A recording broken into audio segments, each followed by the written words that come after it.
Welcome to the Perth Entrepreneur Podcast with me, Neil Gibb, where each week we use the stories and journeys of other successful business owners to motivate, inspire, and empower you to become the next breed of successful entrepreneurs. Today's guest on the show is Dave Clare. Dave is the founder and CEO of Circle Leadership, and they productively transform the lives of leaders, not lenders, their businesses. I'm happy to work with lenders, though. Don't get me wrong. Their businesses and the lives of the people that they serve. Dave, welcome to the show. Neil, pleasure to be here, mate. This is fantastic. Thank you. Thank you. So just on that introduction there, if I do get it right and say you transform the lives of leaders, their businesses, and the lives of their people that they serve, how do you do that? If you read it, it says that productively transform their lives. So they productively transform.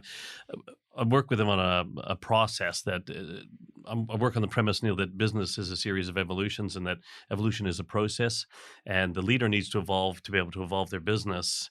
So I take them on a process that allows them to evolve themselves and then their businesses to stay relevant in the hearts and minds of the people that they choose to serve.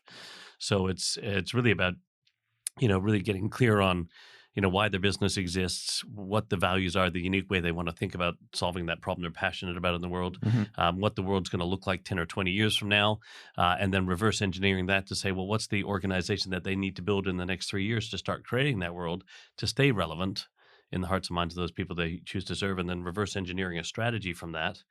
A strategy that's built on constant evolution of the business to maintain that relevance and in those hearts and minds. And then obviously there's a leadership component to help them to evolve to be the leader, to do that, to build the team to do that, and so on. Right. So it's a full-on process that I take leaders and their teams through. Nice. And it's broken down into bite-sized chunks that anybody can follow, even someone like me. Oh, quite possibly. Yeah. My book is called Simplified, right? So it's all about, keeping things simple. Yeah. Yeah. And I also have what I call a fast execution process. So everything I do is in a structured way, so people go step by step in terms of a process. I don't do programs or anything like that, but I have processes that I help them to do that. And you got to keep it simple. Yeah. Keep it small, bite-sized pieces, digestible over a period of time. So, I'll do like a quarterly intensive, a monthly coaching, and every week there's accountability. So weekly accountability, monthly coaching, quarterly intensive. Next quarter, same thing. What's the next strategy for the next 90 days, all by design, reverse engineered from becoming that organization and the leader that you need to be. Right. Okay. Yeah. So let us just touch on your accent there, because I can tell you're not an Aussie. No, I'm a Canozzi. Canozzi. Yeah. What's one of them? Yeah, just don't put a F in front of it. It's a Canadian-Australian. Right. So born Canadian. I'm a dual citizen, though. Right. So thankfully, I can never be elected to office because I have two citizenships. Is that right? So that'll be the same as me. Yeah. Yeah, right. Yes. Excellent. Yeah, so born Canadian, but I've lived probably equally in Canada and Australia now in the same amount of years in my vast 54 years in the world. So when did you first move to Australia then? My family moved here in 1981. 81. Here to Perth. Yep. Yeah, and so my family have been here ever since, my brothers and my mom and dad. Now all my nieces and nephews and as their families have expanded as well. So we moved here in 1981, and I lived here till about 1998, and then moved to Papua New Guinea for, which should have been 3 years, but it ended up being about 14 months. Yep. And then went back to Canada for 10 years, and then have been back now here in Australia for 11. 8 of those were up in Geraldton, West Australia, though, and the last 3 have been back down here in Perth. Right. Okay. Yeah. What took you to Papua New Guinea? It's an interesting country. Yeah. Well, after being here in Australia, I had a career in banking and finance, and I kind of got to a bit of a glass ceiling where you needed a piece of paper back in those days to get any further in the bank. Like I could pretty much do most things that I need to do in banking. But to get any further up the corporate ladder in those days, I needed that degree or whatever it might be, the piece of paper. Yeah. And I decided, well, I wanted a bit more adventure in my life, and I wasn't interested in at 33 years of age going out and doing 4 or 5 years of study or 6 years part-time. And so I just started looking for other opportunities, and this one just happened to be in banking as well, which was the only common thing about it, but it was in Papua New Guinea. Right. And I applied for it, and they were looking for leadership development consultants in the bank at that stage. And I've been doing a lot of work in the leadership space. I've always led teams. When I started in the bank in 1985, by 1986, 87, I was supervisor and worked my way up. And so I always sought bigger teams. And this is the first chance for me, Neil, to jump into being from a leadership coaching kind of leadership development space. Mm-hmm. So I think, great, I could take all this leadership stuff I've practically been doing myself, plus some theory of some other things I learned, and now go out and do it full on. Mm-hmm. And it happened to me in New Guinea, and so bugger it, let's just do it. Good experience. So, yeah, so my then wife and my son, who was probably 18 months old at the time, packed them up and over to New Guinea we went. All right. To be a leadership development consultant working for the Papua New Guinea Banking Corporation. Any sort of culture shock? Massive culture shock. Yeah, I've actually been to PNG. It's an interesting country. Yeah. We could probably do a whole podcast just on PNG. Phenomenal place. Very culture shock. Certainly, the climate was fine. It didn't bother me. Obviously, the humidity is amazing. It's like excessively humidity. But my first day I arrived, the expatriate vice president of the bank, guy from Australia, somewhere Queensland or something, he pulled me aside, Andrew his name was, and he pulled me aside and said, Dave, I know why they brought you here, but you can't teach these people anything. In 2 weeks' time, they'll be back doing what they always did. So just enjoy yourself, be safe, and just make it look like you're doing what they want you to do. That was my introductory speech to that. And I just looked at the guy and I'm like, wow. And I realized, human beings have the same gray matter. It doesn't matter where you are, whether you're in a third world country, a developing country, and a first world country, it doesn't matter. Generationally, have they had the same exposure to educational learning and all that sort of stuff? No, but their brain works the same way that ours does. So I didn't buy into that and decided, bugger it, I'm going to go do what I can do to make the most impact I can while I'm here. Did you make an impact? Well, I'd like to think I did, but the feedback I got when I left was everyone was sad that I left because we had to leave for certain reasons. But even now, I still have friends back there, and actually, one of the ladies that I looked after while I was there, in her retirement from the bank, she, I think it was about would have been almost 10 years after I'd left, mentioned me in her retirement speech. Really? So I'd like to think that it had an impact. Absolutely. Yeah, I just cared about them as human beings. I didn't. I can show you probably something, and in 2 weeks' time, if I showed it to you once or twice, you'd probably forgotten how to do it, or how to do that again. That's just, repetition is the mother of all skill. Yep. And I took all the stuff that I'd learned in terms about human behavior and how we think, and how I think determines how I act and all that sort of stuff, and how we condition thinking, and I just started applying those principles, and I didn't buy into what I was being sold, and I embraced some of the culture too, in the sense. So I got into their world because it was me. They were inviting me back to their home. We were digging into the ground and cooking in the banana leaves and just having dinner, and it was like amazing. And when our parents used to tell us they'd walk barefoot to school in the snow and all that sort of stuff, and just like oh yeah, whatever. Well, these people actually walk barefoot like 8 to 10 miles just to get into work, to make in a day what I might have made in like 10 minutes, to go back and retire like kings or queens in their village. And and we sit there and bust our butts to make millions of dollars to live on a beach somewhere, and they just do it anyway. It's interesting, isn't it? Yeah, and so culturally, and as you would have experienced when you were there, Neil, like they're just such beautiful people, but the bad element is so bad, the rascals or the bandits, whichever way you want to call them, that it makes it such a dangerous place to be. But you get them anywhere in the world. Yeah, you do. Yeah. And this is what I said, like, then we moved to Geraldton, West Australia, like, whatever. That would be a culture shock again. Well, people are like, oh, the crime and that stuff. Like, you know what? This is nothing. Like I used to walk in New Guinea with you carry your groceries on one hand, and then I'd have one spare bag on the outside because someone's bound to try and rob you. And like, I said, just let them have it. I put a bag there just in case there'd be all the essentials that they might want or need, just in case. Because like, what do I care? And if they need it that badly, as long as I'm not myself or my wife or my children in harm, like it was $4 worth of groceries, I could care less. It was more important to them, and the people I was working with appreciated the fact that I was, when I say sympathetic or empathetic to what they deal with. Yeah, and helping them. Yeah, and it was really, and I actually cared about them. Yeah. So you touched earlier when you were talking there, you said that you've always kind of been in leadership roles, from supervision to leaders and coaching roles. Yeah. Does it come naturally to you, or is it something that you've learned over time? Yeah, this is a question I get asked a lot as a leadership guy, the nurture versus nature of leadership. And I always start with one thing, Neil, which is I was blessed with great parenting. And so that's the nature part, if you like. My dad was a leadership, he volunteer-wise, JC's, Rotary, you name it, whatever he was always doing. And Dad's firm belief that he developed all his leadership through community service, community projects. Yep. So we could see that happening all the time. So I could see that. My mom was actually, I just finished co-authoring a book called Women Leading More Now, and I just expressed how much I actually realized I learned from my mother about leadership in that space. So I had great parenting, I always say. Yeah. But also through my career in banking, I had a mentor, John McGinnis, who he saw something in me that I didn't see in myself, and I think that's a sign of a great mentor. Mm-hmm. And so he started investing in me in these things and in programs that were not traditional banking programs about, success thinking and how your mind works and, all this human behavior and psychology type stuff. And then I just relished that. I just loved it. I just soaked it all up. And then they invested in me to become a trainer of that and facilitator of that. So I became an international qualified facilitator of that program. And so for me, there was some nature, but then there was some nurture. So for me, it was a balance of both. And I think it could be pure nurture if you want. Once again, if you understand the process of human behavior and that person has a desire to learn how to lead. And so for me, I just kept seeking out bigger teams to lead.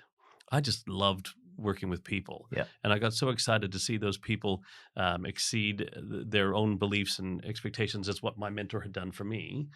And in my early days, I was probably a little bit more, let's just get the nicknames that they gave me were Dictator Dave, Corporal Clare, Little Hitler.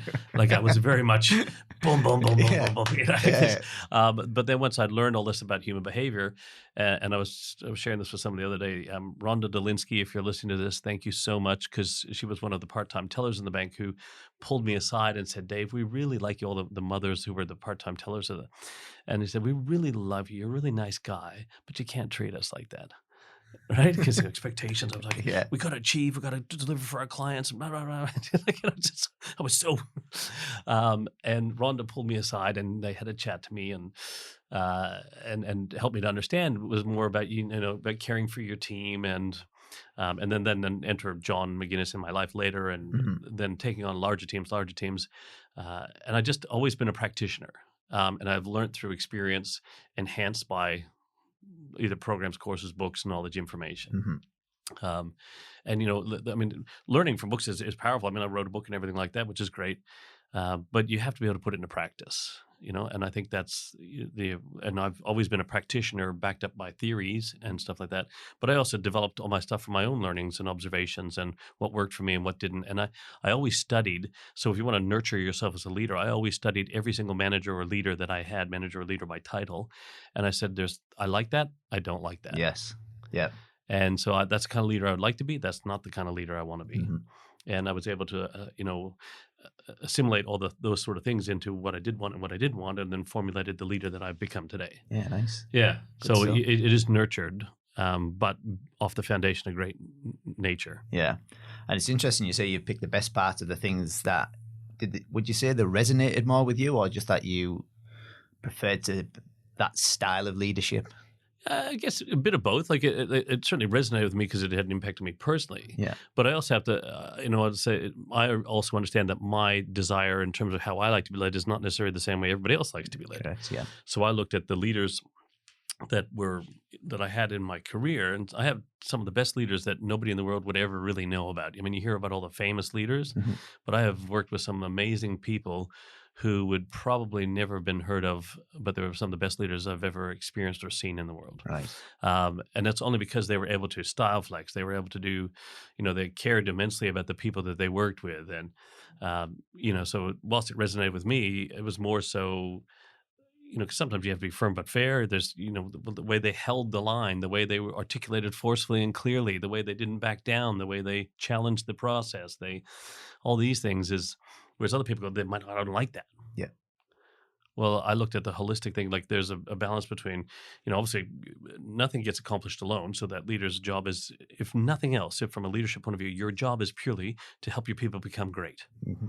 Because if your people become great, they'll do great things. Yeah. And sometimes you have to hold people to a standard to get them to that level of greatness. Mm-hmm. And sometimes you have to be willing to understand that those people don't want to be a part of that, and that's okay. And that you need to be able to let them go. And what sort of traits do you look for in someone that's got potential to be a good leader, or can anybody be a good leader? Well, I think anybody could be a good leader, if they choose to be. There's, I guess, you have to go back to whatever you define leadership. Based on my definition of leadership that I use, that I've developed over the years, anybody could be. Anyone can actually be a leader. You don't need a position or a title to be a leader. Yeah. So my definition of leadership to me is all about helping other people become the best version of themselves so they can do their life's best work while they're in your care and beyond. And that means that you care about them as a human being first, employee second. Right. And so because every person out there has goals, dreams, desires, aspirations. And so my job as a leader is to help them become the best that they can, to do the best work that they can while they're in my care and beyond. For two reasons. One, because my job is to help them be whatever it is so they can move on to whatever it is they want to. But also, guess what? Our clients deserve the best. Yeah. So I need to be the best for my team so my team can be the best because our clients deserve the best. Yes. So I need to be able to raise that standard. And to do that, I need to help people. So I need to make sure that my number one focus is how do I help you, if you're in my team, Neil, how do I help you become the best? And that isn't by holding you to just the business thing. It's getting to understand you as a human being and what your goals and your dreams and your aspirations are. And by showing you how to get those things by doing great work here. Mm-hmm. And then give you all the tools, resources, training, support, and coaching that you need to do that. And this is where I do performance leadership rather than performance management. So it's so that my job, and just why anyone can be a leader, because anyone in my team can go, hey, their role is to help me become the best that I can be, to do my life's best work while I'm in their care and beyond too. You don't need a position or a title to be a leader. Yeah, good point. So leadership can be, you don't have to, you don't have to be in a position to be a leader. Anyone can be a leader. Yeah. So when did you set up Circle Leadership then? When was that established? I set that up 3 years ago. 3 years. Yeah. Yeah.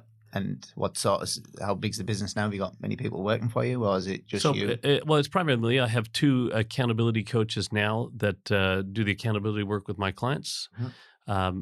I work on my business model, if you like. I have a model business, which has a business model currently, and that is really built on an ecosystem.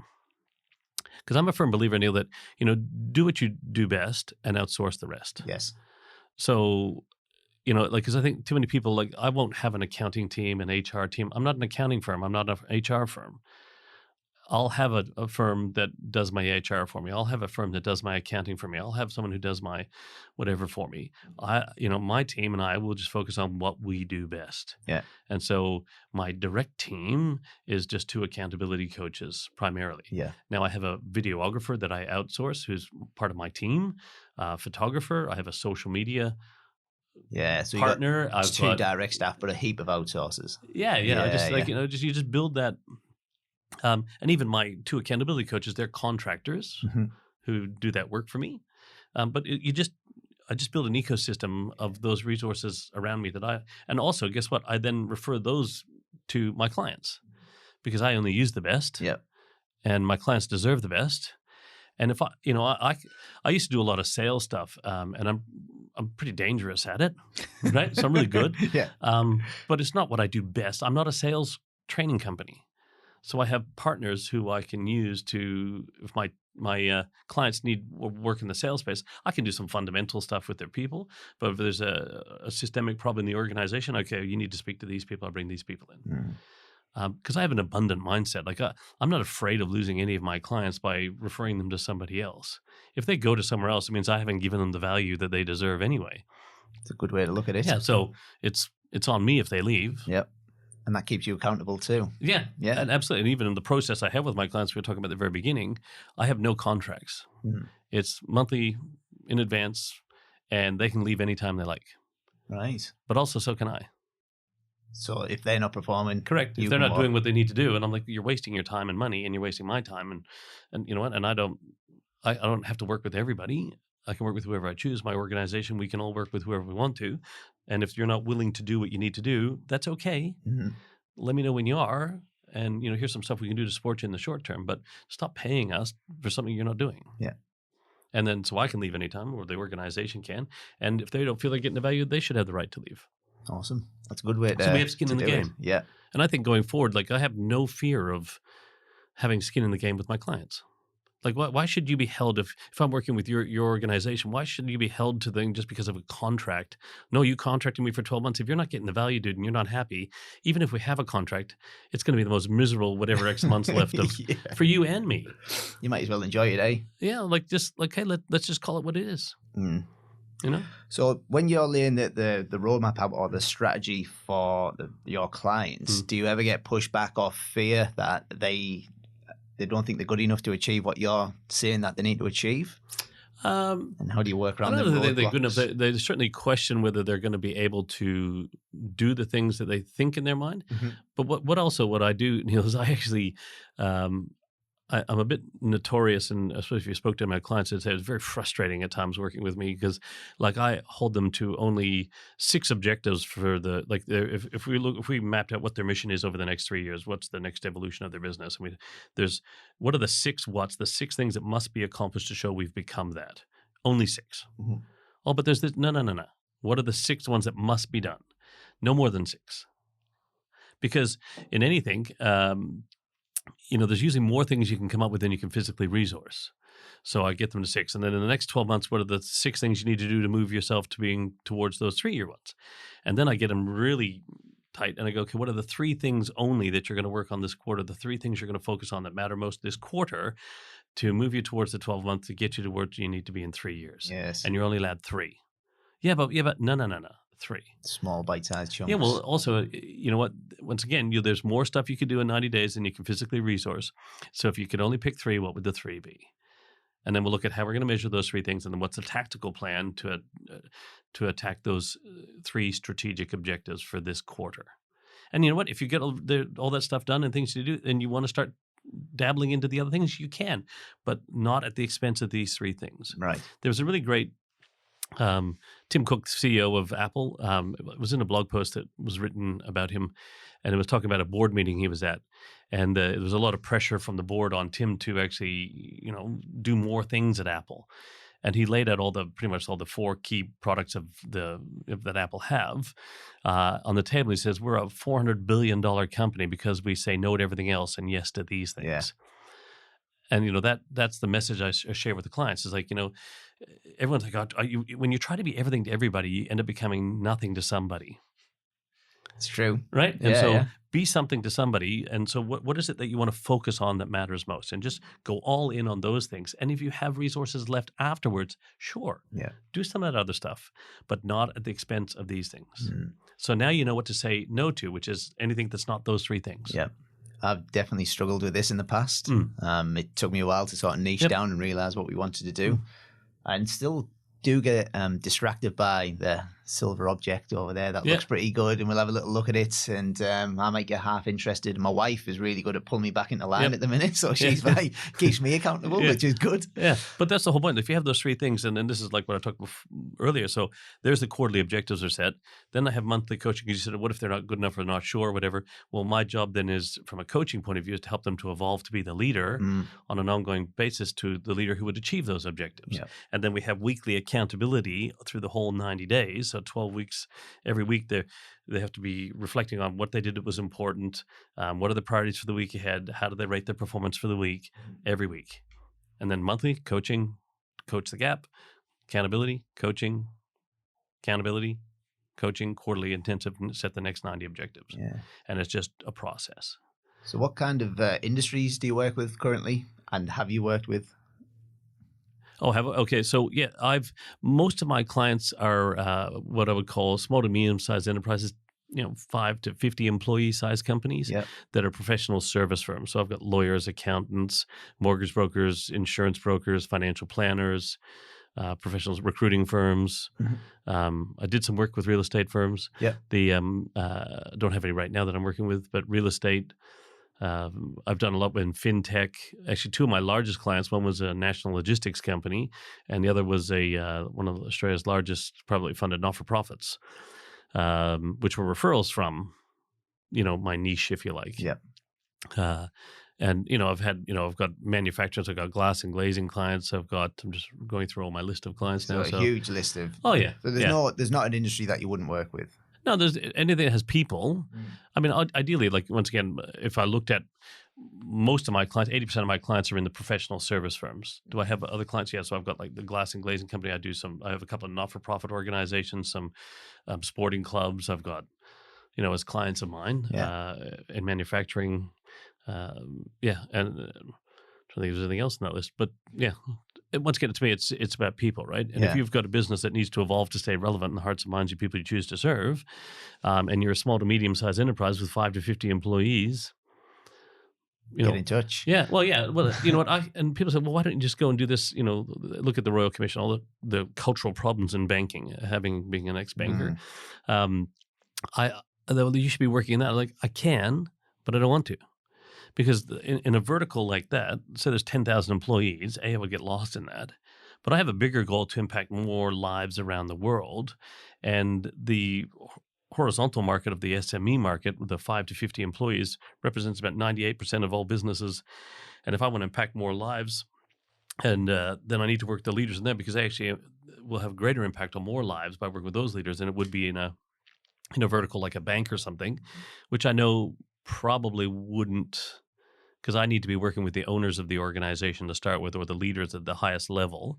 Because if that, the fish rots from the head down, as they say. And so if that leader's not willing to work with me, I don't work with them. And in those sorts of organizations, it wouldn't happen. But in small to medium-sized enterprises that are privately held, I get to work directly with the owner leader. Perfect. Yeah, and and once again, I really don't believe that you can create any cultural shift or evolution in a business unless it's starting at the top. Yeah, and there'd be less red tape working with people like that. And they can make decisions. Decisions are made. Yeah. And it's their future. And then, there's nothing more magical when you see that business owner or leader reconnect to why they started this business in the first place beyond making money.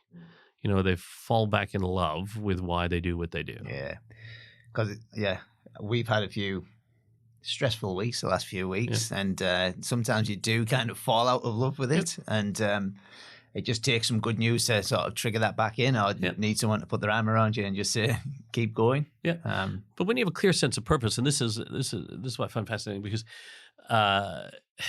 purpose to me is, and the way I explain this to people, is at the crossroads of the thing you're most passionate about and the biggest problem you want to solve in your world, not be the world. You don't have to be like Elon Musk and want to accelerate the advent of sustainable transportation for the world.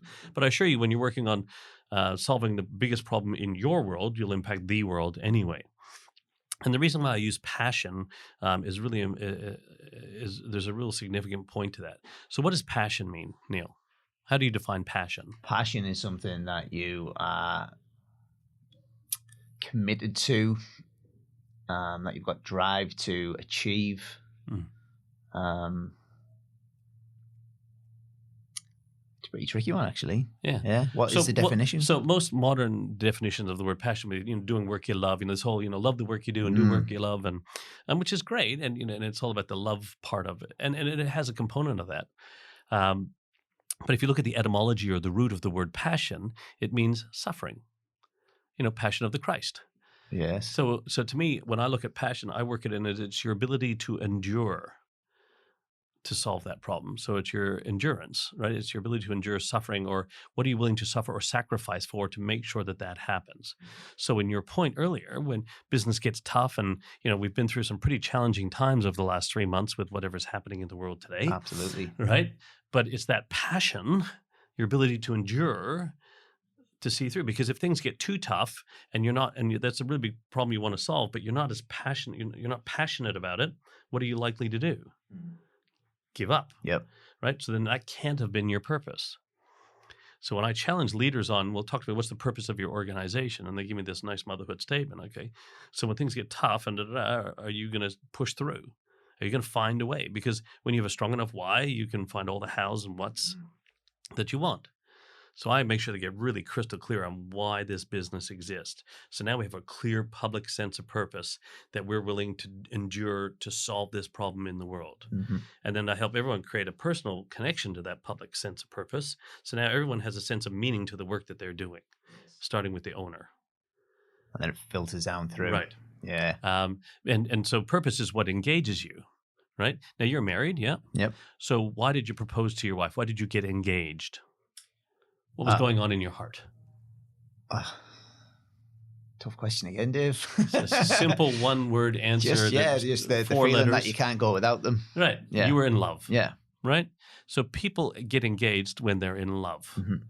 And purpose engages people. So if you don't fall in love with why your business exists, and you're not engaged, you don't get engaged by your purpose or to your purpose, how do you expect your team to get engaged to your purpose?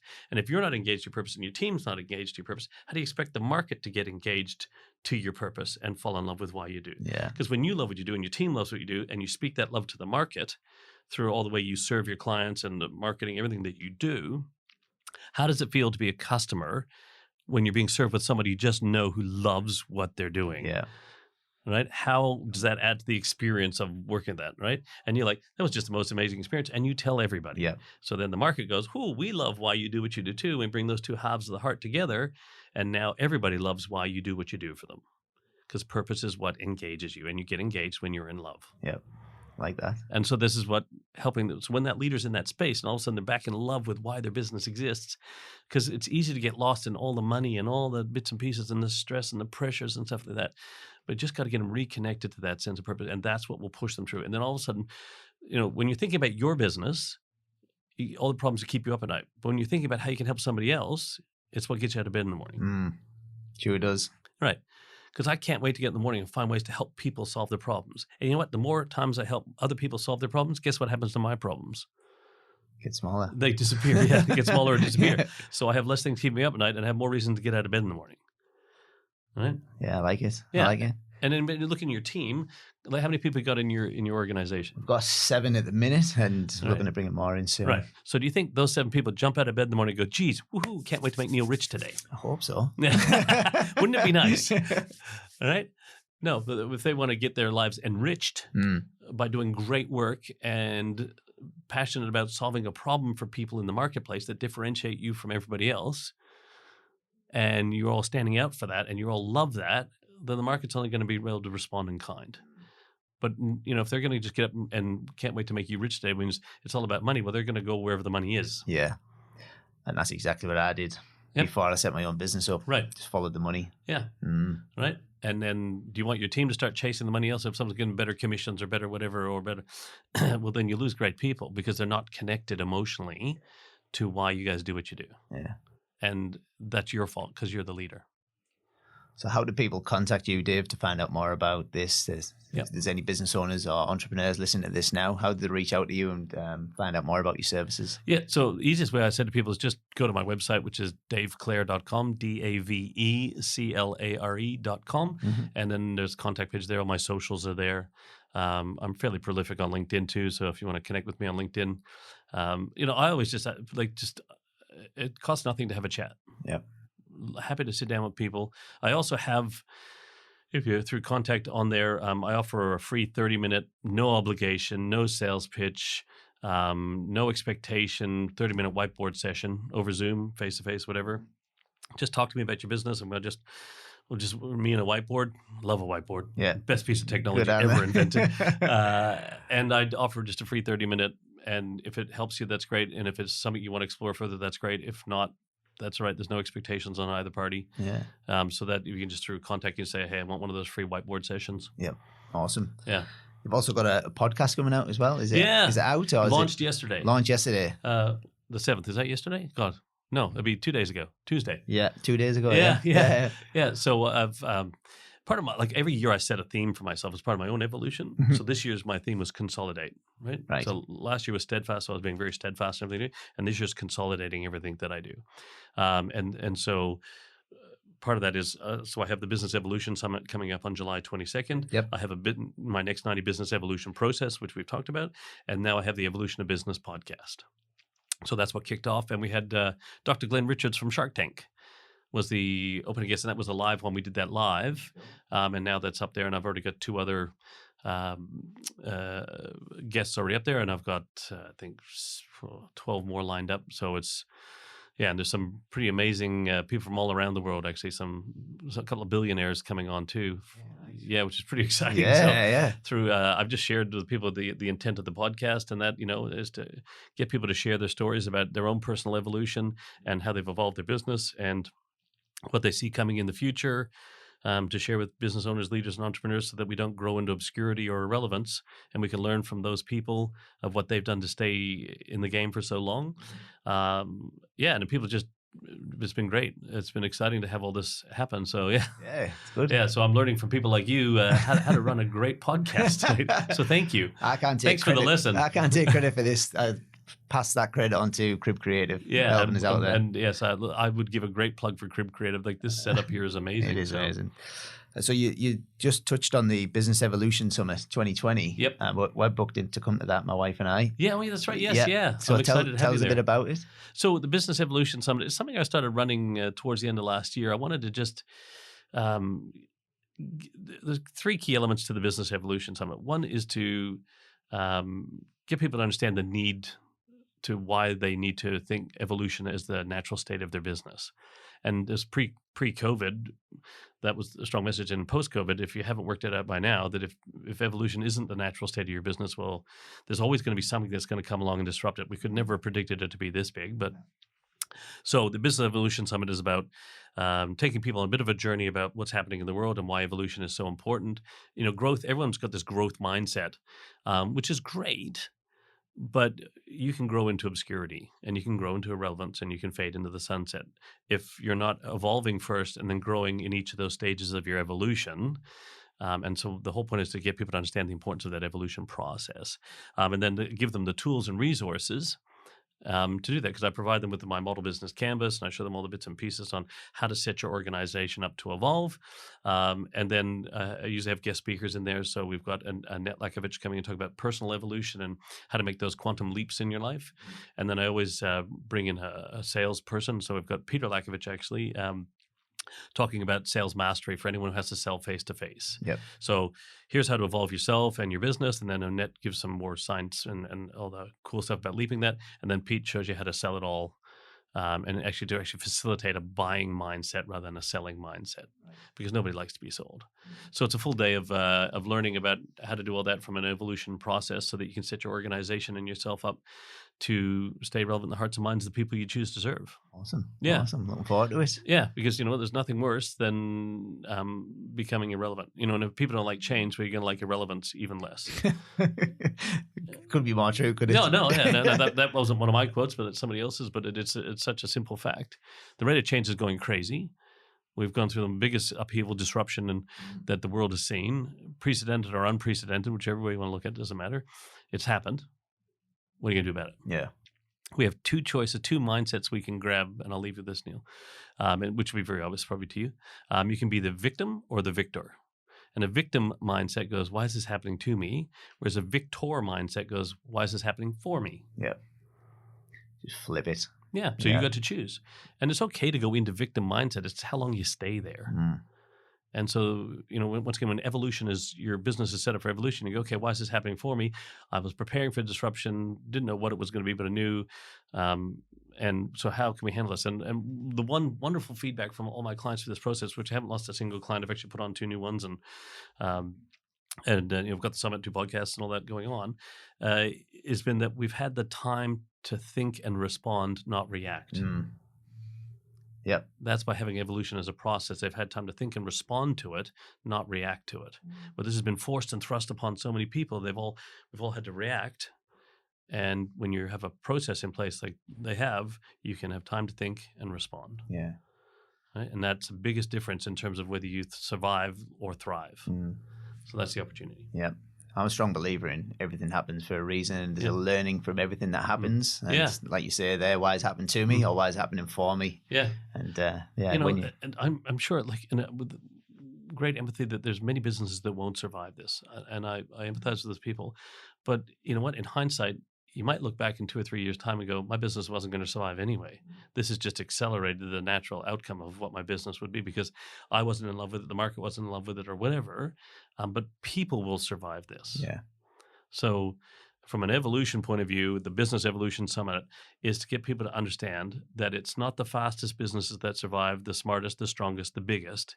It's those that are most able to adapt to their ever-changing environment, which is the same thing that is based on Darwin's theories of human evolution. The reason why human species are still around today, where others have gone, is our ability to adapt to our ever-changing environment. And those are the businesses that will survive and thrive into the future. Mm-hmm. So if you're not set up to adapt to the ever-changing environment, no matter how fast you are, how strong you are, how big you are, or whatever, if you're not able to adapt, you're not going to survive. Mm. Awesome. So, a lot of takeaways from this. Mate. I've enjoyed it. Oh, same here. As we're talking, I'm really in deep thought thinking, wow, I could really put that into action or think about that more. So I think... Well, you're coming to the summit, so... I'm looking forward to it. Be prepared for... but you're going to get all the tools to like I say, for me, I want to arm you with all the tools. And and just to get anyone said, the sales pitch on the day is this, right? I'm going to give you the sales pitch in advance. Right. 1, believe that you need to do it. I'm selling you on the belief that you need to have an evolution process. Mm-hmm. Number 2 is that there are tools available to you. And number 3, if you don't want to do it yourself, there's people who can help you. Yeah. That's it. Mm-hmm. And you're the people that can help us. Well, possibly. Yeah.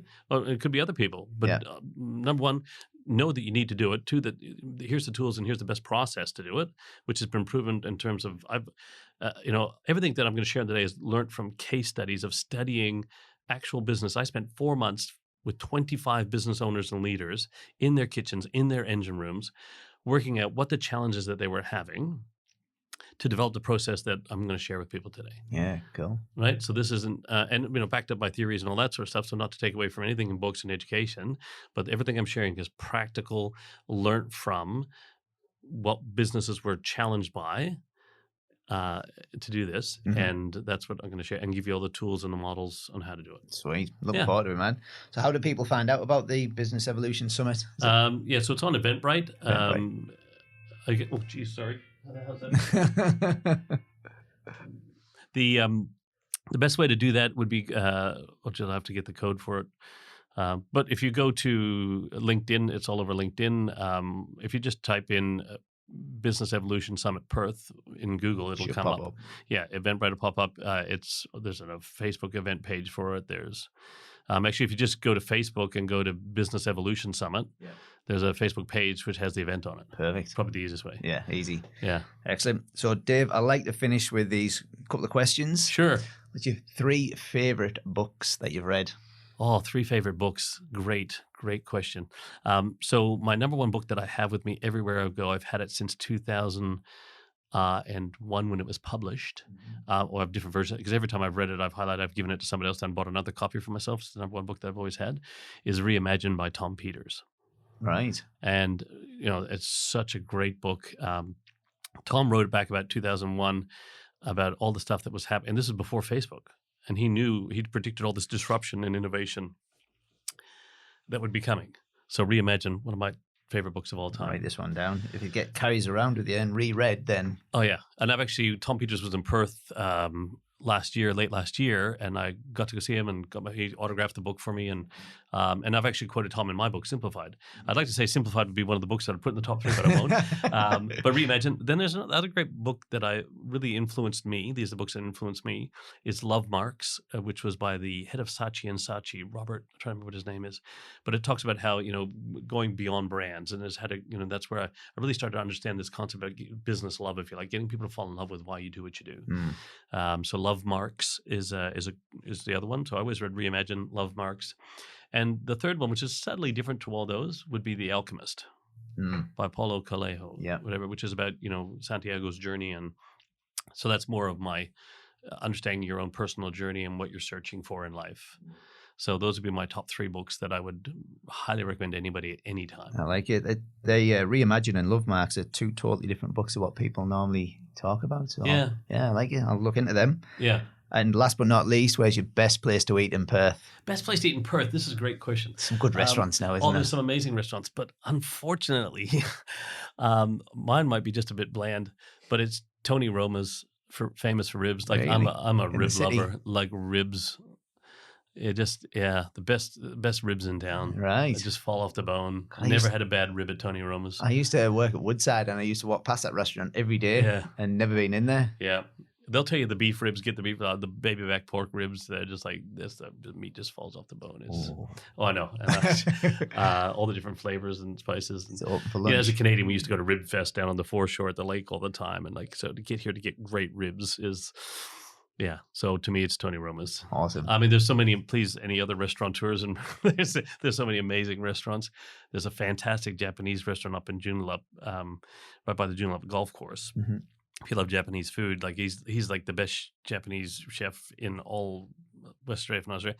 They wanted him to build his restaurant in the city, but he wanted it out in the suburbs to bring his culinary experience to people in the suburbs rather than just for the people in the city. Right. But yeah, phenomenal. But it's great food there. But just for me, when it comes down to it, it's all about the ribs. Yeah, nice. We'll check it out. Yeah, so Tony Roma, sorry, and this is not a paid advert. Although if I can sling a bit of free ribs from this, it'd be awesome. Swear the shot. Yeah, why not? Dave Clare, thank you very much for coming on the podcast. Neil, mate, thank you so much. This has been a blast. Awesome. And tune in next week. And remember, every master was once a disaster, and every winner was once a beginner. Thanks for joining us on the Perth Entrepreneurs Podcast. Hit the subscribe button and connect with me on Facebook, the Perth Entrepreneurs Podcast, Instagram, Neil Gibb Pep Talk, and LinkedIn, Neil Gibb.